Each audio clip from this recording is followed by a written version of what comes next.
కొడుకుని చంపేయాలని హిరణ్యకశిపుడు అనుకుంటున్నాడు. ఎవరు? ఏ హిరణ్యకశిపుడు? తాను చచ్చిపోకుండా బ్రహ్మగారి దగ్గర వరాలు పుచ్చుకున్నవాడు.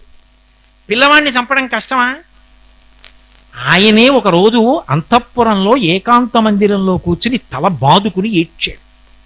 ఎందుకు ఏడ్చాడంటే, ముంచితి వార్ధులను గదల మృత్తితి, శైలతటంబులందు ద్రొప్పించితి, శస్త్రరాజి పొడిపించితి, మీద నిభేంద్ర పంక్తి రొప్పించితి, ధిక్కరించితి, శపించితి, ఘోర దవగ్నులందు తోయించితి,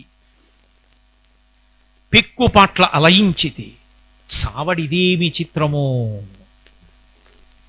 హిరణ్యకశిపుడు ఒక పిల్లవాణ్ణి చంపడానికి ఎన్ని సాధనాలు వాడాడో ఆయనే చెప్పాడు. ముంచితి వార్తులను సముద్రంలోకి తీసుకెళ్లి ఉప్పు నీటిలోకి పిల్లవాడి తల పట్టుకుని సముద్రంలో ముంచేసి చాలాసేపు రాక్షసుల చేత అలా ఉండిపోయేటట్టు చేశాను. చావలేదు. ముంచితి వార్తులన్ గదల ముత్తితి, నవ్వుతూ ఒడ్డుకొచ్చాడు. గదల పెట్టి కొట్టించాను. శైలతటంబులందు ద్రొబ్బించితి, పర్వత శిఖరాల మీదకి తీసుకెళ్లి కిందకి దొల్లించాను. శస్త్రరాజి పొడిపించితి, శూలాల చేత ఆయుధాల చేత పొడిపించేశాను శరీరం అంతా.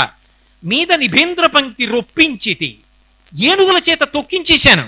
ధిక్కరించితి, శపించితి, తానే ఇంద్రజాల మహేంద్రజాలంలో భయంకర రూపాలు చూపించాడు. చివరికి ఘోర దవగ్నులందు తోయించితి, అరణ్యం కాలిపోతుంటే దాంట్లో పారేశాను.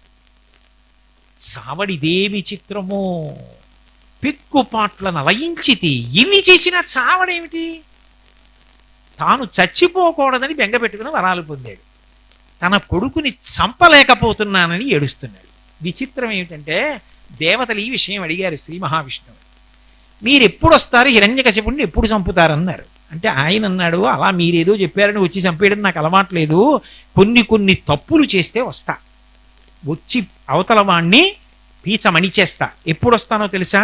శుద్ధ సాధులందు సురలందు శృతులందు గోవులందు విప్రకోటియందు ధర్మపదవియందు తవిలి నాయందు వాడెన్నడలుగో నాడు హింసనందు.